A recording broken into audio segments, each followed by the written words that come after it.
The vacuum plasma system is a device that uses plasma technology to clean and modify materials. Plasma is a high-energy, charged gas state of matter, formed when a gas is ionized under certain conditions. The vacuum plasma system works by first evacuating the gas through vacuuming, then applying a high-voltage electric field to ionize the gas, creating plasma. By exposing the surface of the material being cleaned to plasma, its surface adhesion is improved. Plasma cleaning ensures that treated materials better meet the requirements of further processors such as coating, printing, bonding.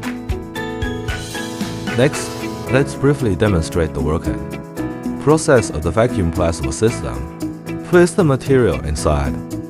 Vacuum the internal air. Seal the vacuum chamber and pass in the reaction gas. Plasma treats the surface of the material.